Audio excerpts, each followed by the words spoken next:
오늘은 성령 강림 후 네 번째 주일이자 맥추 감사 주일입니다. 맥추 감사라는 말은 보리를 거둬들이고 감사를 드리는 주일, 그 절기다 이런 말인데요. 우리 한국 이 절기랑은 좀 잘 맞지 않습니다. 한국 교회에서는 특별히 반기를 잘 지내고 이제 새로운 하반기를 시작하며 전반기에 부어주신 하나님의 은혜를 감사하는 절기, 이렇게 맥추감사 주일을 지내고 있습니다. 여러분, 지난 6개월을 한번 잘 돌이켜 보시면 우리 안에 어떤 감사의 제목들이 있었는지 한번 떠올려 보시면 좋겠는데요. 지난 6개월 우리 가운데 어떤 감사의 제목들이 있었을까? 교회적으로 본다면 우리 교회 담임 목사의 위임식, 또 항존직 임직식도 있었고요.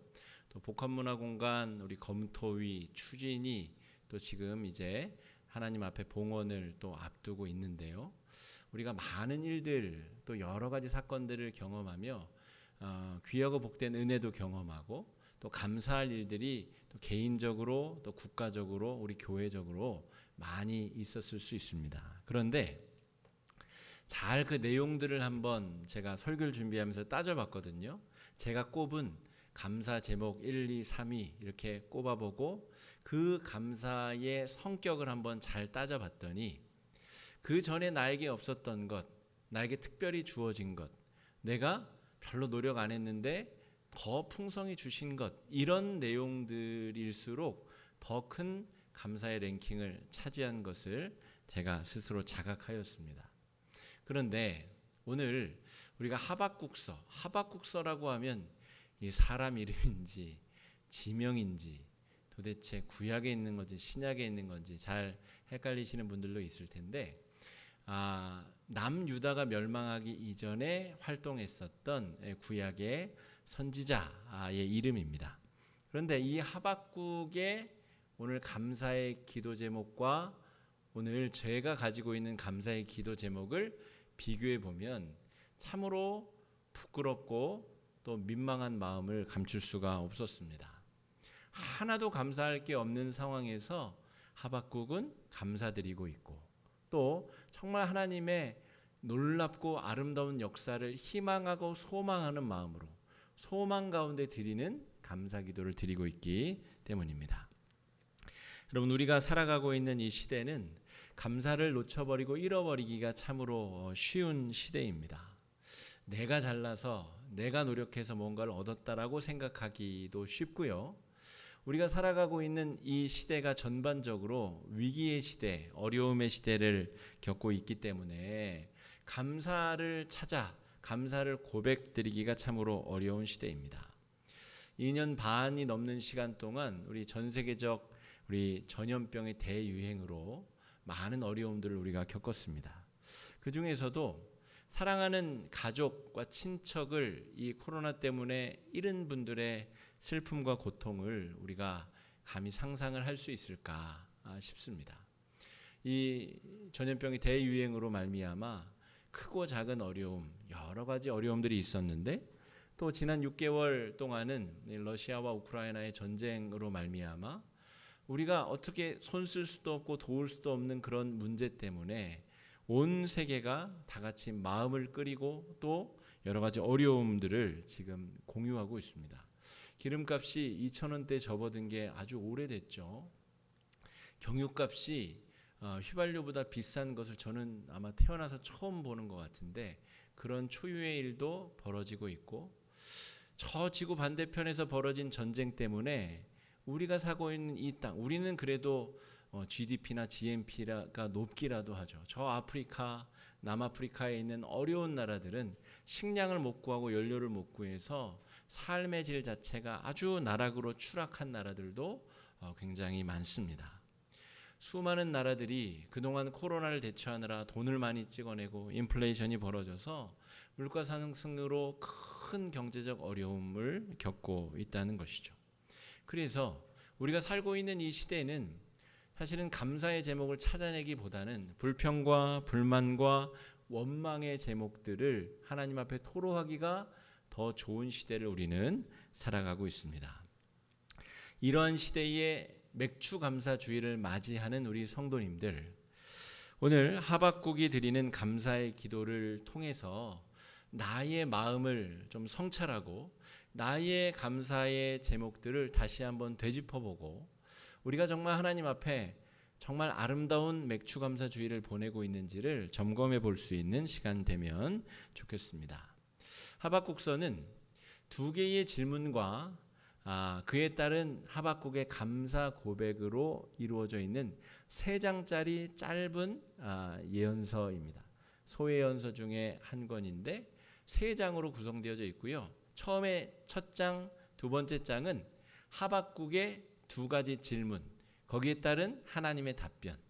세 번째 장은 그 하나님의 답변에 대한 하박국의 기도와 감사 고백, 요 내용으로 채워져 있다는 것이죠. 그러면 하박국이 어떤 질문을 던졌느냐 하면 첫 번째는 정말 이 나라를 멸망시키실 계획이십니까? 하나님 하고 첫 번째 질문을 던집니다. 하박국이 활동했었던 때는 남유다가 멸망하기 직전 여호야김이라고 하는 왕이 통치하던 때인데 그때는 남유다가 이제 바벨론으로부터 위협을 받아서 나라가 멸망하기 직전의 그런 상황이었습니다. 그러니까 선지자로서 하나님 앞에 이런 질문을 던질 수밖에 없는 것이죠. 주님, 정말로 그 일을 감행하실 계획입니까? 이 나라를 멸망시키고 예루살렘 성전이 외국 군대에게 짓밟히는, 우상 숭배자들에게 짓밟히는 그 일을 주님 진짜 행하실 겁니까? 라고 첫 번째 질문을 던집니다. 그 질문에 대한 하나님의 답변은 멸망의 임계점은 이미 지나쳤다. 이미 진적에 내가 남유다를 멸망시켰어도 너희들은 할 말이 없다. 너희들의 죄악의 관영함이 나의 한계점을 이미 넘어섰다. 이 말인즉슨 이제 남유다는 반드시 멸망할 것이다 라고 하는 하나님의 확실한 약속의 선포인 것이죠. 여러분, 지금 현대에도 러시아가 우크라이나와 전쟁을 하며 사실은 쇼핑몰에, 병원에, 학교에 포탄이 떨어지고 수많은 무고한 생명들이 목숨을 잃어가잖아요. 그런데 이 당시, 그러니까 하박국이 활동하던 이 당시는 지금부터 약 2500년 전의 일이죠. 2500~600년 전의 일인데, 그러니까 그 당시만 해도 한 나라가 한 나라를 점령하면 그야말로 그냥 끝나는 겁니다. 포로들은 눈이 뽑히고 손이 잘리고 정말 짐승처럼 노예처럼 쇠사슬의 목을 칭칭 감겨서 굴비처럼 꿰어서 노예로 팔려가고 땅과 소유와 모든 것은 그 즉시로 다 그냥 끝나는 겁니다. 지금처럼 무슨 포로 송환, 포로 교환, 인권 이런 것들이 전혀 없는 시대이기 때문에 나라가 망한다는 것은 그냥 모든 것이 끝난다는 것을 의미합니다. 주님, 정말 다 끝내실 겁니까? 하나님의 백성, 이스라엘 백성들의 운명을 여기까지로 이제 선을 그으실 겁니까? 라고 물어봤더니 이미 그때는 지나쳤다. 내가 자비로 용서로 기다리고 있을 뿐이다. 하나님의 답변이 그렇게 주어졌다는 것이죠. 여러분, 그런 답변을 듣고 감사할 수 있겠습니까?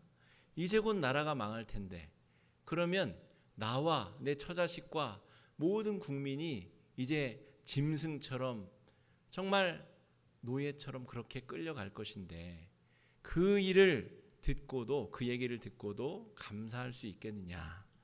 두 번째, 하박국이 던진 질문은 이것입니다. 더 악한 자에 의해서 심판이 벌어지는 것이 과연 정당한 일입니까? 하박국이 나름대로 꾀를 낸 것 같아요.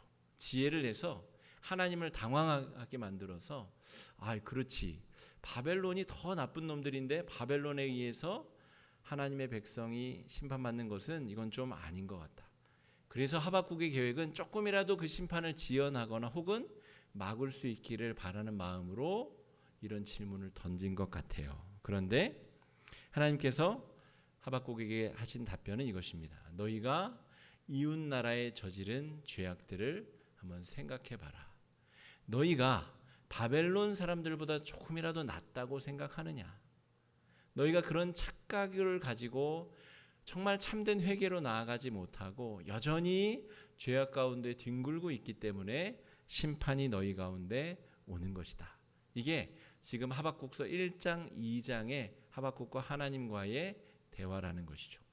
우리 성경을 보면 조금 어렵게 번역이 되어서 이해가 어렵지만 집에 혹시 쉬운 성경이나 현대인의 성경이나 혹은 인터넷에 요즘에는 번역본들이 잘 나오기 때문에 표준세 번역이나 공동번역 성경을 보시면 이야기가 좀 더 이해가 쉬울 수 있습니다.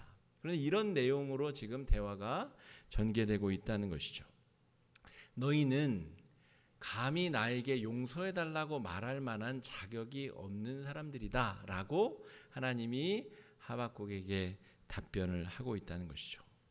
이 내용들을 읽고 말씀을 준비하면서 저는 우리가 지금 처해 있는, 우리 현대인들이 처해 있는 우리의 영적인 또 실제적인 상황과 하박국이 지금 나라의 멸망을 목전에 두고 있는 상황과 크게 다르지 않다라는 성찰을 좀 해보게 되었습니다.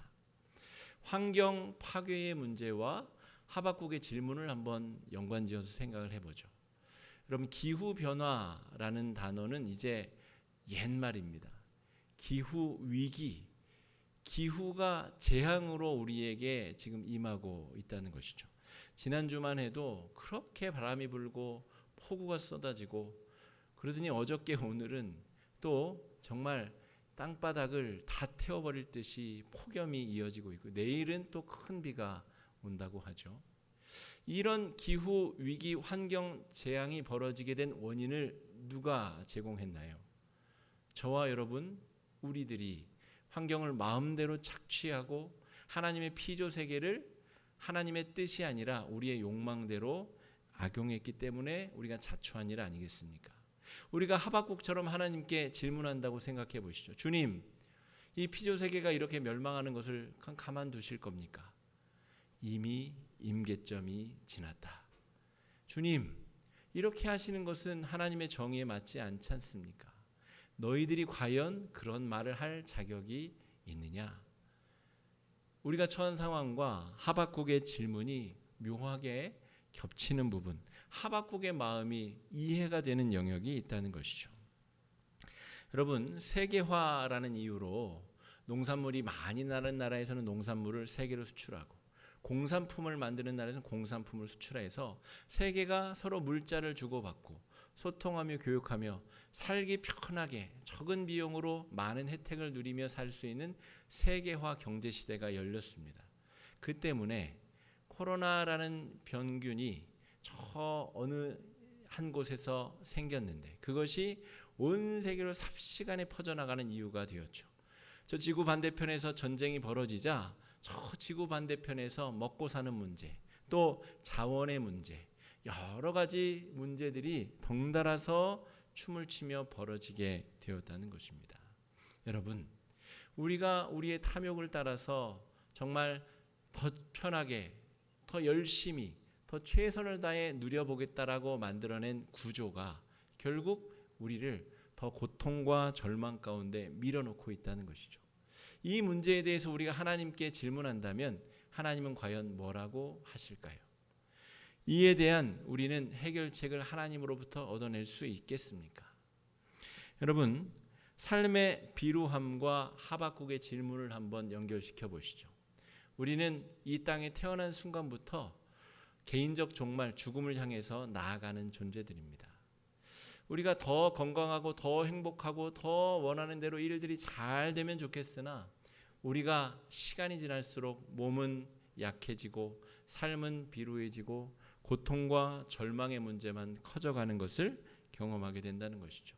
주님, 이 문제를 옮겨주시고 해결해 주십시오라고 외칠 때에 주님의 질문이 과연 우리에게, 주님의 답변이 우리에게 어떻게 들려질까 우리가 생각해 볼 필요가 있다는 것이죠.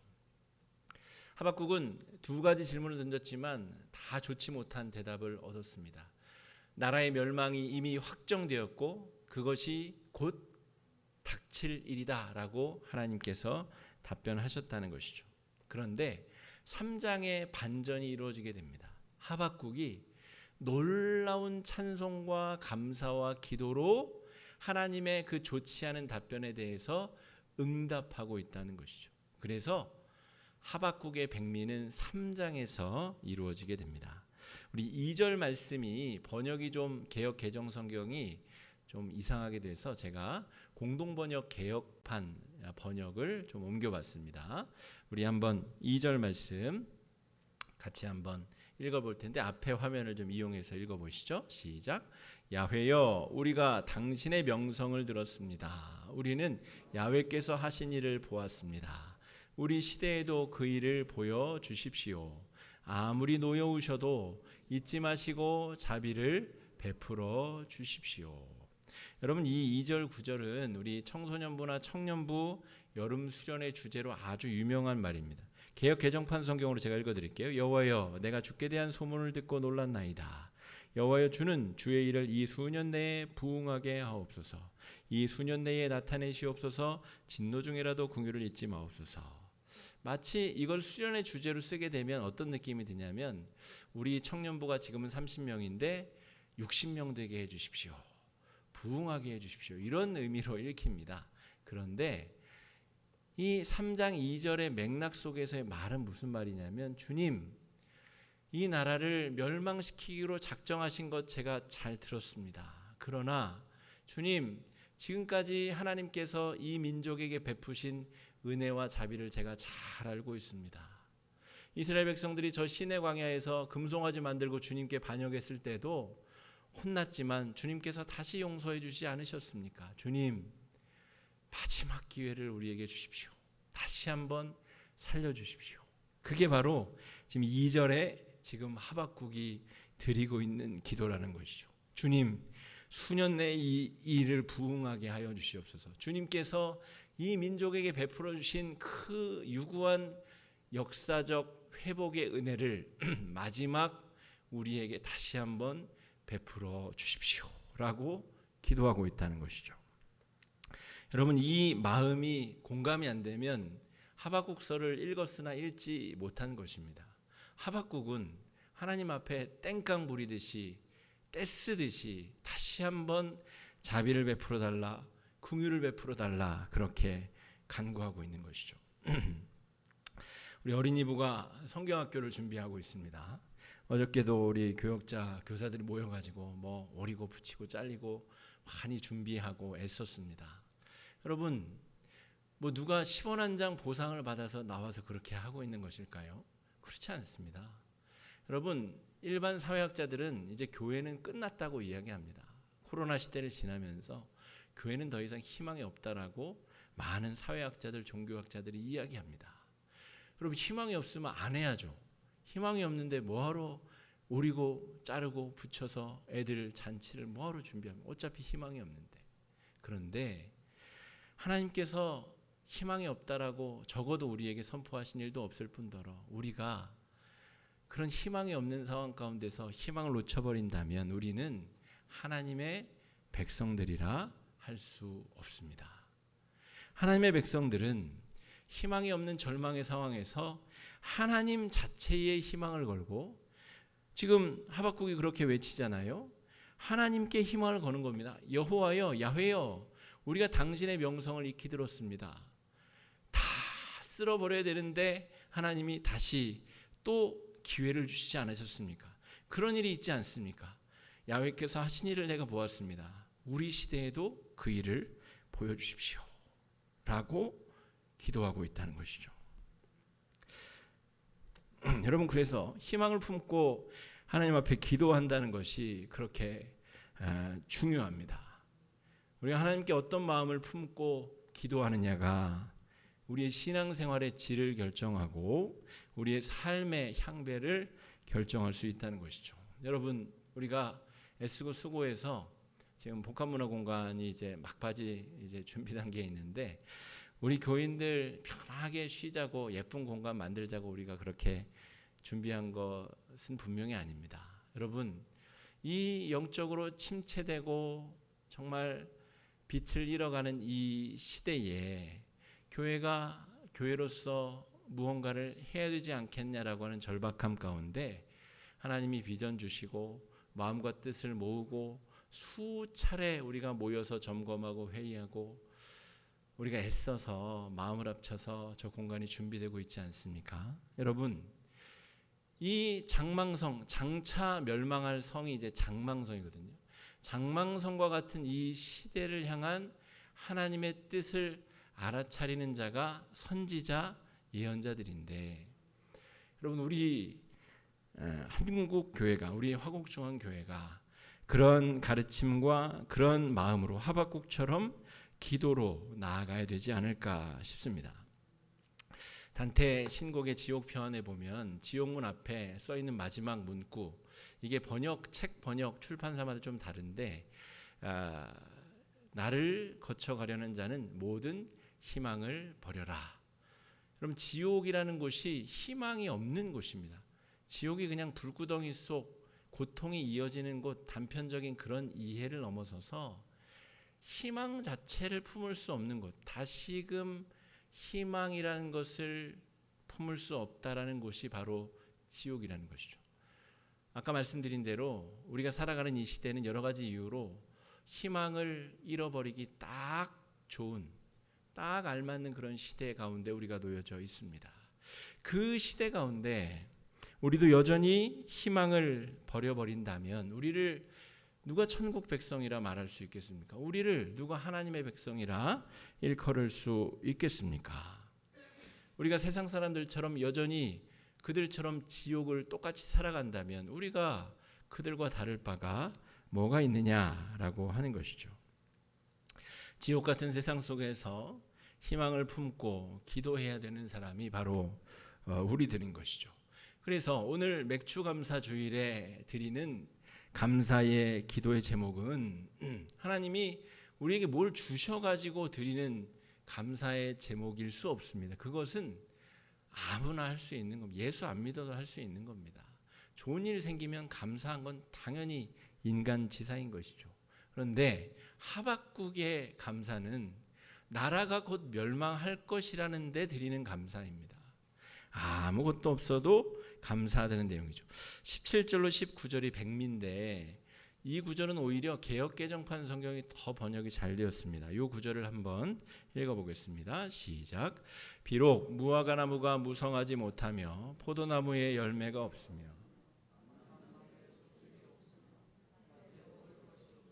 우리의 양이 없으며 외양간에 소가 없을지라도 나는 여호와로 말미암아 즐거워하며 나의 구원의 하나님으로 말미암아 기뻐하리로다. 주 여호와는 나의 힘이시라. 나의 발을 사슴과 같게 하사 나를 나의 높은 곳으로 다니게 하시리로다. 아멘. 여러분, 이것도 우리가 복음성가로 불려서 막 박수치면서 막 부르는 찬양이잖아요. 이것은 그냥 남들이 200을 벌 때 내가 100을 벌어서 내 조금 속상하지만 그래도 감사합니다, 이런 의미 정도가 아닙니다. 이제 몇 년 있으면 나라가 멸망할 것이고 정말 짐승처럼 노예로 끌려가게 명약관화한 상황 속에서 하나님 앞에 드리는 감사. 그래서 이 고백이 놀랍고 가치가 있는 것입니다. 여러분, 하박국이 드리는 이 희망의 간구를 하나님이 우리에게 기다리고 계십니다. 절망이 없다 얘기하는데도 그 가운데서 하나님으로 말미암아 희망을 품고 간구하는 이들의 기도를 하나님께서 기다리고 계시다는 것이죠. 우리 교회학교 여름 행사들이 바로 이런 희망 속에 드리는 간구이며, 다음 주에 개관하며 하나님 앞에 영광 돌릴 저 복합문화 공간 역시 이 희망을 잃어버린 시대에 희망으로 간구를 드리는 거룩하고 아름다운 공간으로 쓰임받게 될 줄로 믿습니다. 희망의 부재 속에서 희망을 품고 감사와 찬송으로 승리하는 다음 한 주 또 남은 하반기 되시기를 주의 이름으로 축복합니다. 이 시간에 말씀 의지하여서 함께 기도하실 때에 주님, 하박국처럼 기도하게 하여 주시고 하박국처럼 찬송하게 하여 달라고 이 시간에 함께 기도하며 나아가겠습니다. 기도하겠습니다.